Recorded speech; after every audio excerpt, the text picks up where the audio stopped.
All right. Good afternoon, everyone, and welcome back to our weekly Parsha class. Every week we try to go through some of the text and then maybe highlight or focus on one specific area connected to the Parsha. And today, I'd like to get into a little bit of the Torah perspective on dogs. Dogs today is known as man's best friend, and there's a long history of the human relationship with dogs, and therefore it is brought down in halacha, brought down in the Talmud, brought down in the Medrash, and as we're going to see today, the dogs are referenced several times in the Torah. So what does Judaism have to say about dogs? What does Torah have to say about dogs? Different than what Torah says about animals, period.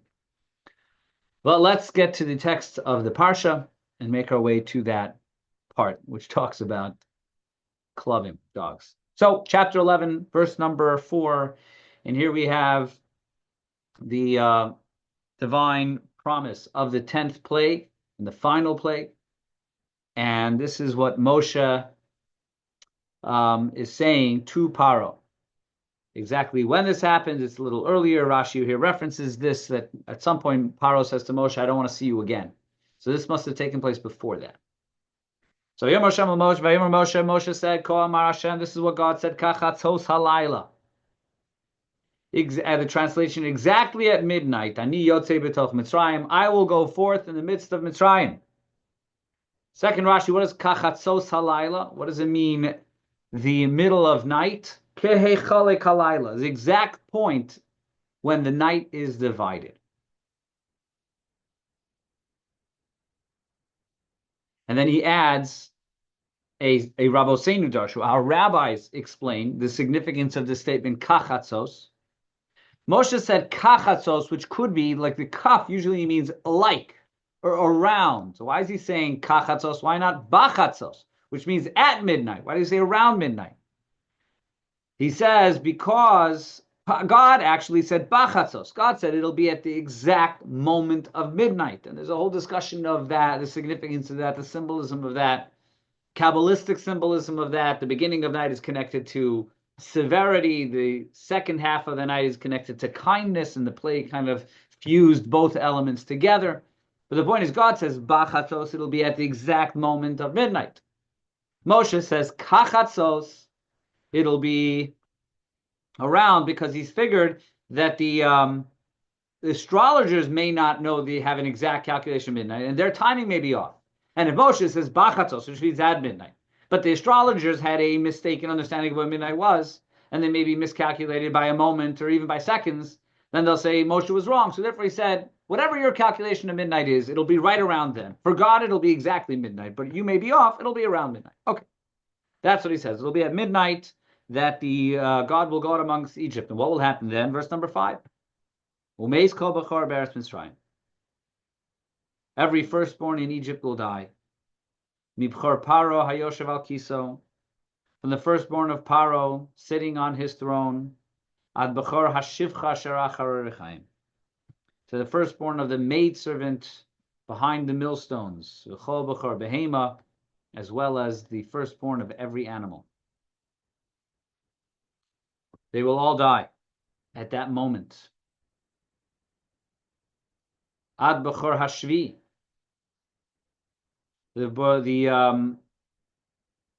Why were the prisoners smitten, says Rashi? In order that they should not say that their deity claimed retribution for their humiliation and brought punishment about the Egyptians. So therefore God says it's going to be very clear that only the Jews will be spared. Okay, let's move on, because I want to get a little further in this section. Verse number 6, chapter 11, verse 6. And there will be a great outcry throughout all of Egypt, asher kamoyu lo nihiyasa, such as never has there been, v'kamoyu lo toisif, and never will there be again. But verse number 7 says, "V'lechol b'nei Yisrael lo yechratz kelev l'shoinoi." But among the Jewish people, no dog will wet its tongue, l'meish v'ad behema, against any person or any beast. Leman teidun, in order that you may know, Asher Yafla Hashem Bein Mitzrayim Bein Yisrael, that God is differentiating between the Egyptians and the Israelites. Verse number 8. So this is where the Torah talks about one of the, I think of two locations in which the Torah talks about dogs.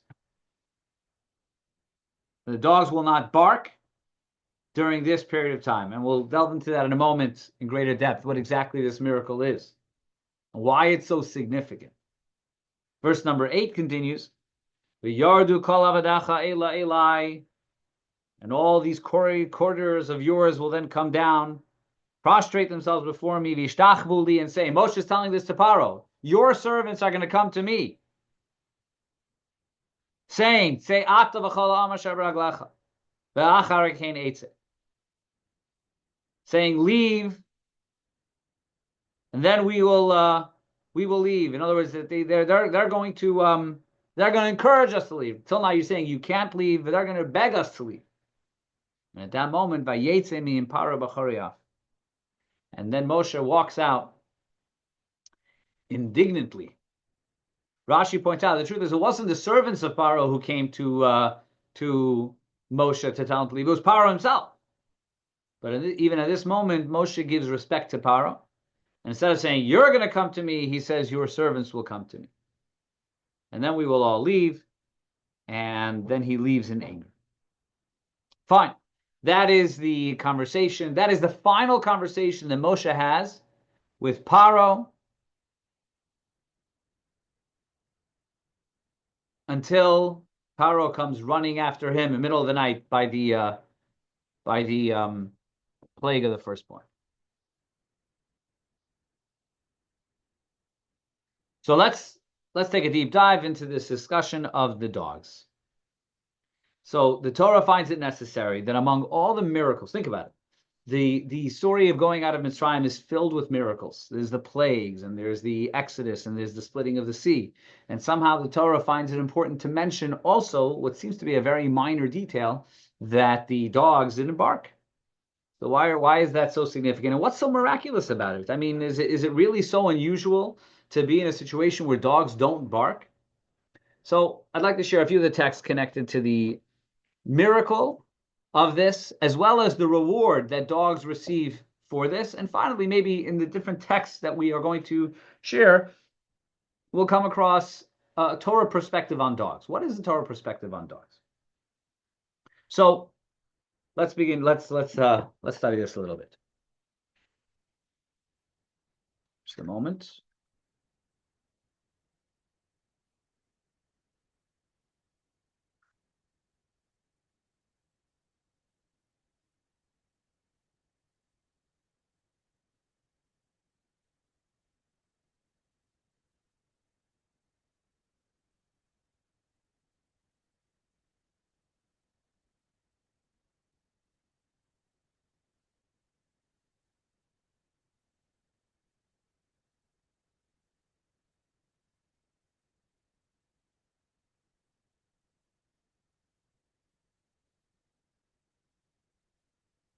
Okay, so the question again, the first question which we want to address is, why is this?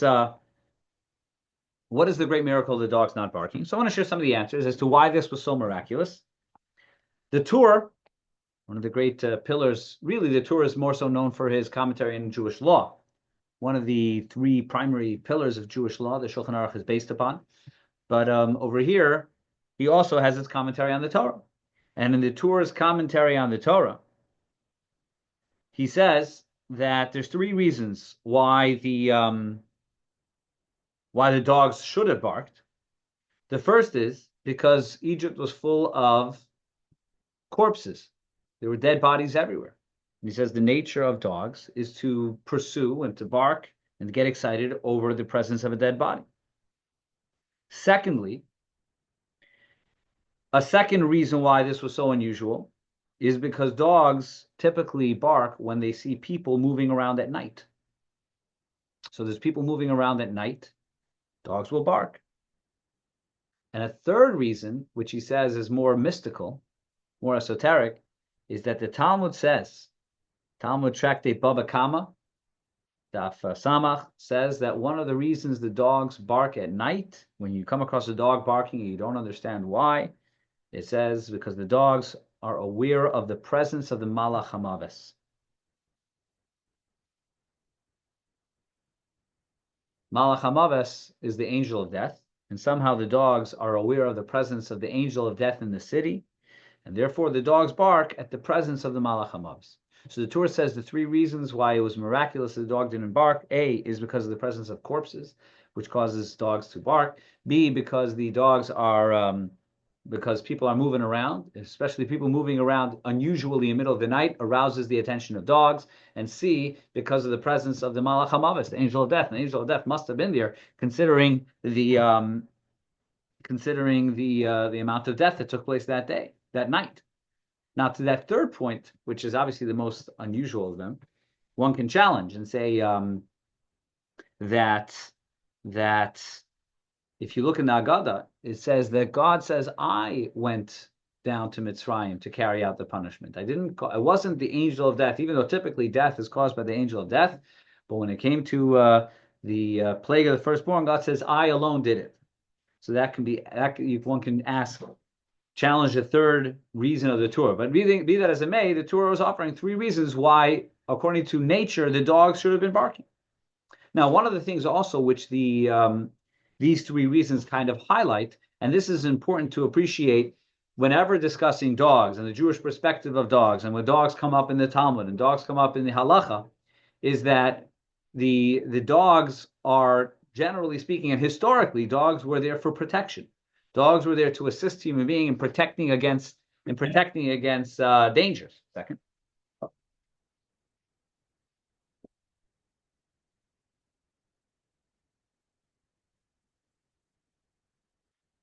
So often the way we see dogs nowadays, at least the typical domesticated dog, which is more as a pet, is very different than the dogs were throughout history, and that's very important as we're going to see halachically. But the point is that all these three examples, the three reasons of the Torah, would probably be more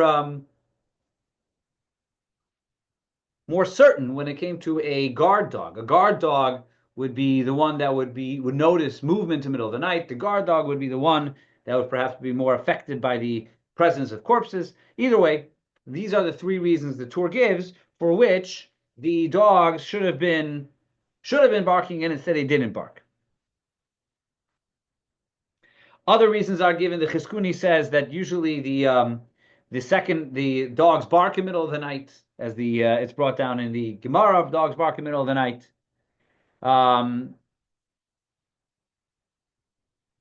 And finally, all right. So these are the reasons why. These are the reasons why the dogs should have barked, and why it's unique that they didn't bark. So it's miraculous because there was all sorts of reasons they should, but they didn't. Now, what is the reward for the dogs? The Gemara says, our sages tell us that the dogs are rewarded for not barking at the Jewish people when they left Mitzrayim. So we come across four different ways in which dogs are rewarded. The most famous one in which dogs are rewarded, and we'll see maybe a little later if we have time, we'll elaborate on this further. But simply, we find in the Torah specifically that dogs are rewarded with something. What's that? A little later on, in the book of Shmos, chapter 22, verse number 30, it talks about kosher meat and treif meat. Now, we often refer to that which is not kosher as treif. But as you may know, treif that's not entirely accurate. A cheeseburger is not treif. It's not kosher, but in Torah terminology, it is tameh. It is impure. It is forbidden. In fact, it's a very severe violation to eat it or consume it or even derive benefit from it. But the term treif is specifically referring to a treif. Taraf means torn. Treif means torn. And so therefore, the term treif is a kosher animal, a cow, could be a sheep or a goat, a kosher animal, which was not slaughtered properly, or it was slaughtered properly, but it turns out that this animal was mortally wounded by the time it was slaughtered properly. That's treif. Again, treif comes from the word torn. So if a person slaughters an animal, and then it turns out that this animal was already torn, part of it was torn, and therefore it was wounded and mortally wounded, that animal is then considered treif, and you're not allowed to eat it. That's the definition of treif. However, the laws when it comes to a treif animal, or a nevela, which is a carcass, an animal that died on its own, a kosher animal, is not as severe as other forbidden to eat foods. Like, for example, milk and meat. Milk and meat is forbidden to eat, it's forbidden to cook, and it's forbidden to derive benefit from. A treif animal, you're allowed to derive benefit from. So you're not allowed to eat it, but you're allowed to sell it, you're allowed to cook it, you're allowed to derive benefit from it. But the Torah very clearly says, when it comes to what should you do with a treif animal, you find a treif. What if you find roadkill, right? Says the pasuk in chapter 22, verse number 30, Ubasar basada treifa lo tochelu, meat that you found torn in the field, lo tochelu, you're not allowed to eat it, la kelev tashlichu nosa, you should throw it to the dog. Very interesting. You're not allowed to eat it. The Torah then should, that's all. Almost every other time the Torah says you're not allowed to eat something, that's all it says. You're not allowed to eat it. It doesn't tell you what to do with it. It just says you're not allowed to eat it. And yet over here it says, you're not allowed to eat it, give it to the dog. Why is the Torah specifically mentioning a dog? If it wants to direct you what to do with it, give it to an animal. But the reason is that the dog is rewarded because it didn't bark at the Jewish people when they went out of Mitzrayim. Therefore, the Torah rewards them by guiding you to give the treifa food to the dog. Now, a question which we'll get to in a few moments is, how much of an obligation is that? If you look in the Torah, the wording is, you shall give it to the dog. Is that a positive commandment? We know that there's 613 commandments. There's one of the commandments in the Torah to give treifa meat to a dog. So we'll get to that. But that's reward number one.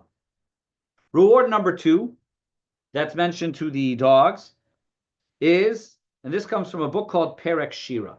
Perek Shira, and I don't know who the author of it. Perek Shira is a very unique book, which goes back thousands of years, and talks about this song. It literally means a chapter of song. And in this Perek Shira, it talks about the songs that each animal sings to God. And one of the songs it describes over there is the song of the dog.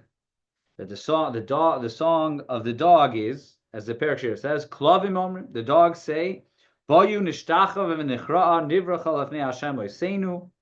Let us come forward, let us bow, and let us humble ourselves to bless the God who created us. So obviously this is connected to a bigger discussion of what does it mean that the animals sing songs to Hashem, but they do. The animals sing to Hashem, and the dog has a song, and this is the song of the dogs. So that's reward number two that the dog has for not barking, is that God says you will be rewarded by being able to sing the following song to Hashem every day.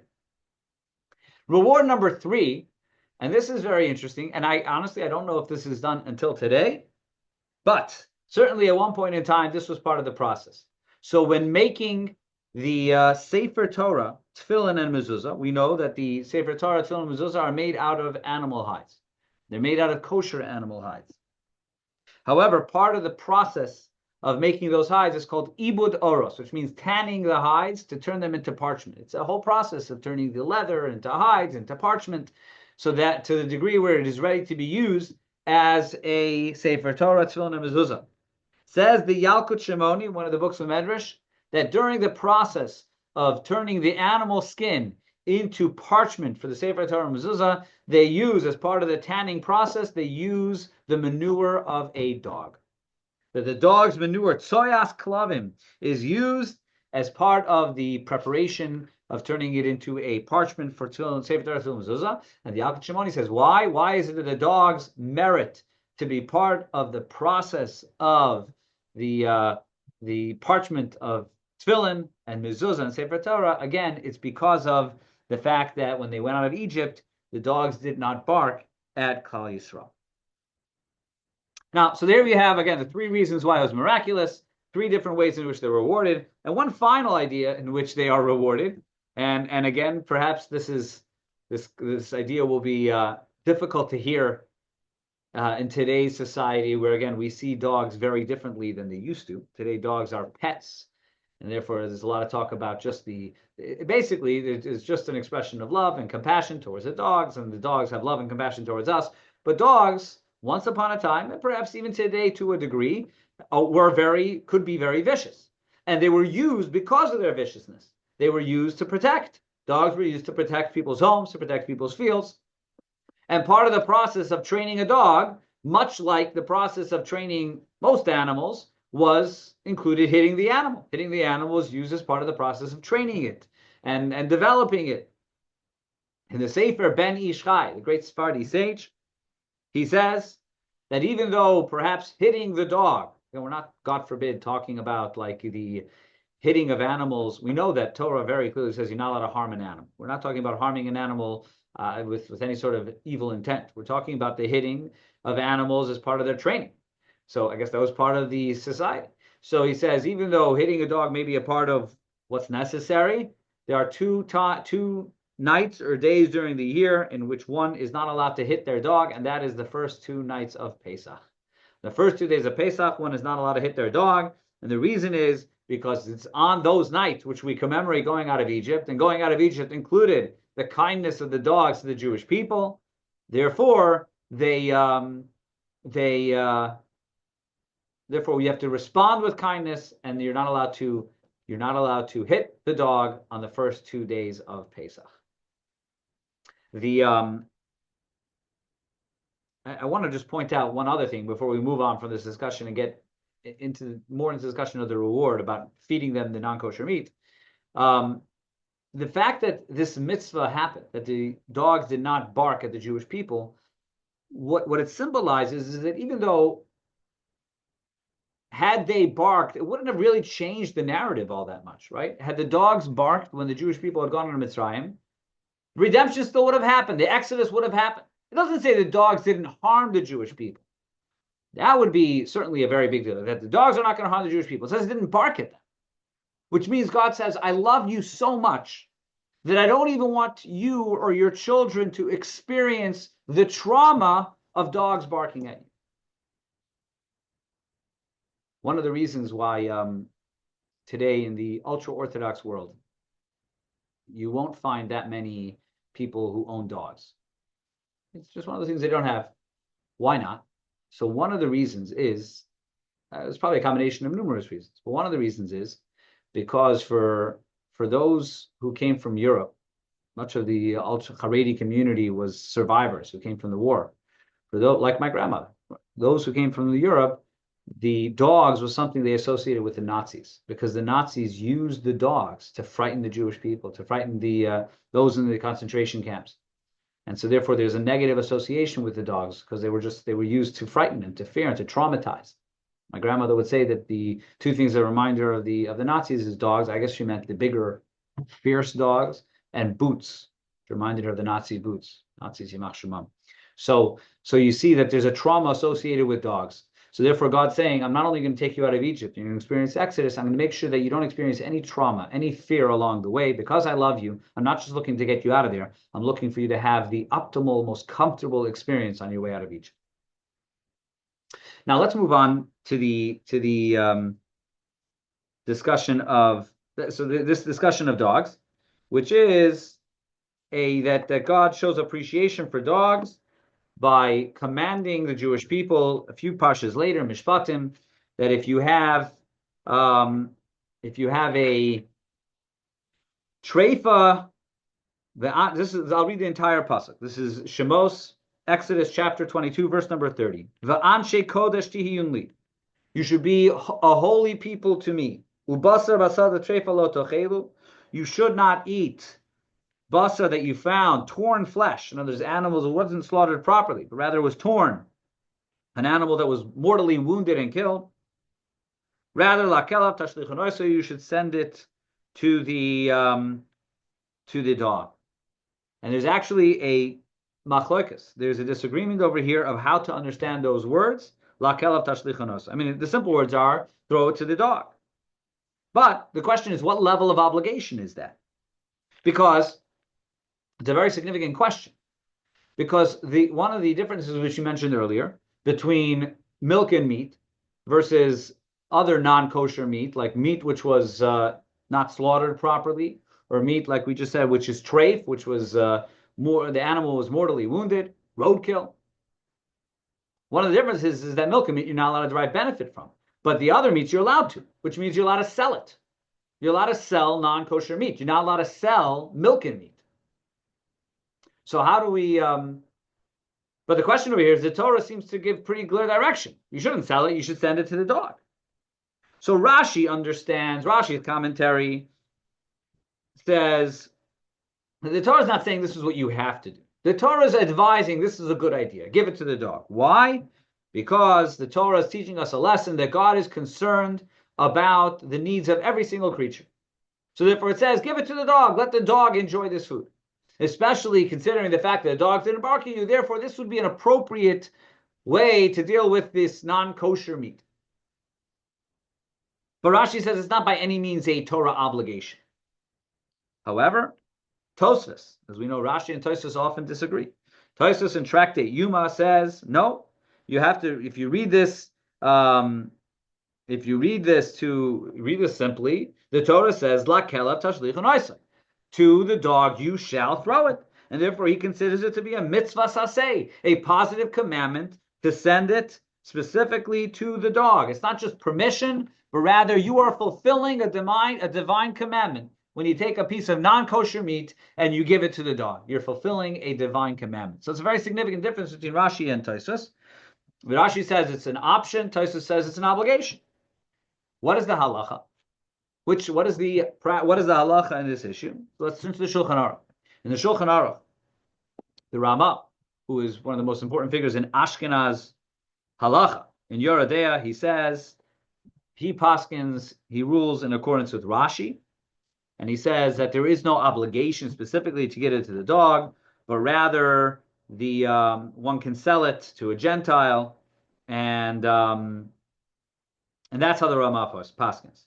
However, there are numerous halachic commentaries who question that and who say that if you look in the Torah, it seems to be more aligned with the understanding of Tosfos, which is that there is an obligation to give it to the dog. It's not just a concept, a nice idea. Rather, the Torah is saying, non-kosher meat, give it to the dog. So those of us today, owning a dog is very, very, very common. So those of us who own dogs can fulfill a Torah commandment that non-dog owners cannot, which is that if you take non-kosher meat and give it to the dog, you are fulfilling a statement in the Torah. According to Rashi, it's just fulfilling a suggestion of the Torah. According to Tosfos and the Minchas Chinuch and others, you're actually fulfilling a directive of the Torah. It's like a commandment that you can fulfill when you give this non-kosher meat to a dog. The idea of a dog, again, we're jumping around a little bit over here to the various texts which talk about dog. So I'll share a story that's mentioned in the Jerusalem Talmud. Again, the Talmud we are more familiar with is the Babylonian Talmud. The following is from the Jerusalem Talmud, which states as follows. It says, in the Jerusalem Talmud, Tractate Trumos, about a person who invited a great rabbi to eat at his home. And when this rabbi, this great sage, arrived to eat, the host next to the rabbi placed his dog. So he placed his dog and sat him at the table right next to this illustrious host. So the rabbi turns to the host and says, what type of chutzpah, what type of embarrassment are you giving by embarrassing me and placing a dog next to me at the table? To which the man said, Chas v'shalom, God forbid, I'm not looking to embarrass you, but rather I am looking to honor this dog. I have an honorable guest, and therefore I am honoring this dog by placing the dog next to you. Why? Because I have a debt to repay to this dog, because this dog saved my wife's life. Because one day we had captors who came, kidnappers, people who kidnap and take people hostage, and they came and they wanted to take my wife as a hostage. And the dog arrived and was able to fend off the robber, the kidnapper, and only after the dog scared away the kidnapper was my wife left in peace. And therefore today I want to be able to honor my dog and show him hakaras hatov, show him gratitude for saving my life, and therefore I am placing him next to you. So this is, you see this idea of a dog being honored in gratitude, not only by the Jewish people going out of Mitzrayim, they're the only animal whom which we are told to feed and to give the non-kosher meat, and a story in the Talmud Yerushalmi. But let me conclude with a couple of points about the Torah comes across dogs. If you do look throughout the Talmudic texts, often you'll come across a negative association with dogs. One of the ideas that it says about dogs is in the pasuk Yeshaya. There's a pasuk in Isaiah which says "Klavim azei nefesh," which means dogs are azei nefesh. They have chutzpah. They are audacious. Dogs are azei nefesh is they're brazen, and so therefore that's would seem to be a negative connotation about dogs. Which is why, by the way, one of the Farshim say that it's unusual that the dog which is brazen and has chutzpah in Perek Shira, in the song where it says the song that the dogs sing, it says the song says Bo nishtacha v'nichra, let us bow and let us submit ourselves to God, which seems to contradict the statement in Yeshaya which says dogs are brazen, which is the opposite of submission. But it just tells you perhaps the dogs are brazen when it comes to human beings. And again, we're talking about dogs as in human history of being strong and part of the protection and violent. But nonetheless, they sing the song of submission to Hashem. So we have within the Talmud the idea that dogs are brazen and have a certain chutzpah. Also, another negative connotation associated with dogs is that the Talmud talks about the prohibition against raising a kelev ra, which means a bad dog. Kelev ra literally means a bad dog, which means a dangerous dog. It is a Torah violation to raise a dangerous dog in your house.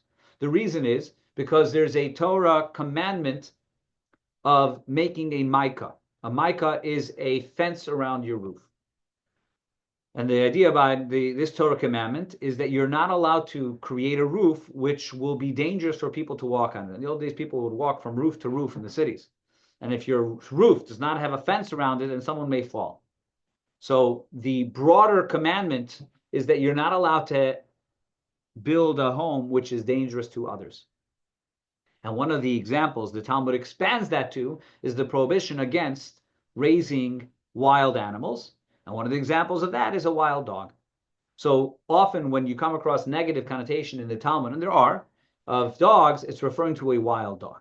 The wild dogs were dangerous. Wild dogs were, again, they were used for protection and security, but they could also be harmful. And therefore, there is a prohibition against raising a harmful animal in your home. And even though you can say it's my home, my rules. If you want to be safe, stay out of my house. But that's not the Torah approach. The Torah approach is your house has to be a place which is safe for others. So that's where there's negative connotation. However, some of the more positive connotations when it comes to dogs is that dogs are, firstly, the word kelev is connected to the Hebrew word kulo lev, which means it is all heart, which is a very beautiful, perhaps, it's a beautiful,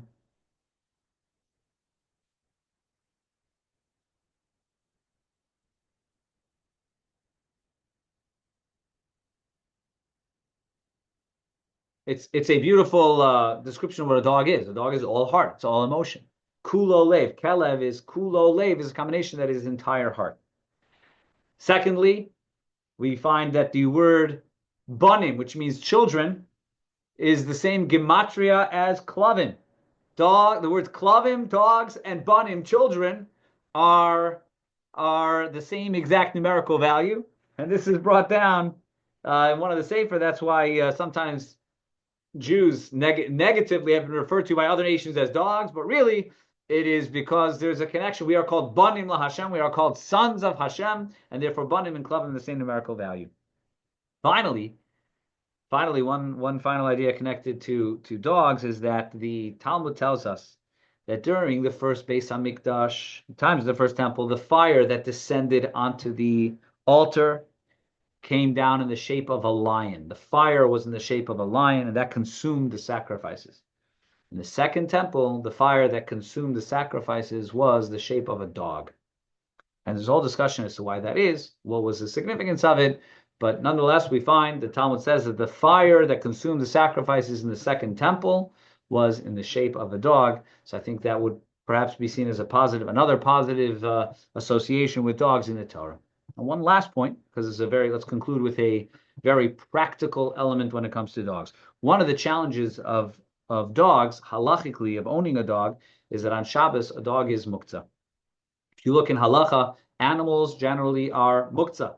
It talks in the Talmud. It talks a lot about an animal and a cow, and it talks about the animal's muktzah. One of the contexts to which the Talmud talks about is an animal that falls into a pit, and it's struggling in the pit. How can you assist the animal to get out of the pit on Shabbos when, after all, the animal is muktzah? And it talks about it, and perhaps in some situations, the pain that an animal is going through overrides the concern of muktzah, which is rabbinic, so therefore there would be ways to save the animal. But ultimately, animals are muktzah. And if you look in most halachic authorities, it will tell you that a dog is muktzah. And for that reason, many would stay away from owning a dog, because that means that on Shabbos, one is not allowed to engage, not allowed to touch the dog, because it's muktzah. However, in the defense of those who do own dogs, there is a opinion of a contemporary approach which suggests that even though generally speaking animals are muktzah, and even though if you look through in the books of halacha, dogs would also be muktzah, but one can say that today it may be different. And the reason is because today dogs have a very different purpose, serve a very different purpose than dogs and animals have existed throughout time. Throughout history, the reason you owned an animal is because you needed their assistance. You needed their protection. You needed the cow to help plow the field. You needed the horse to get you from point A to point B. Today, for the first time, many people will say the reason I have the dog is just for my personal enjoyment, maybe even entertainment. In which case, a dog, perhaps one can argue that a dog nowadays falls into the category of like a toy. A toy is not muktzah. A toy is something that I anticipate enjoying on Shabbos. You're allowed to enjoy a toy on Shabbos. A ball is not muktzah, unless you're using it for the wrong reasons. But toys are not muktzah. So therefore, there is, this may be from Moshe Feinstein, who says that maybe one can argue that today, dogs are no longer, and I imagine this would extend to a cat as well, and that is that a pet today, which is not being used for protection, not being used for its use as a work animal, one can argue that it has a different category. It's the category of a toy, and therefore a toy or a vessel is not muktzah on Shabbos because it's part of your everyday use to everyday use of that which you enjoy and benefit from. And that is the opinion that is brought down with regards to a dog, and that may be something that some can rely on when having a pet dog on Shabbos. Anyway, that we conclude, and I guess the point of this is that the Torah has what to say about everything, not just about laws, not just about ritual, but even about the relationship we have with our pets. Thank you all for joining, and we will, God willing, continue our Torah studies next week with the Torah portion of Bishalach. Thank you, Rabbi. Will you post this on the YouTube as well? Yes.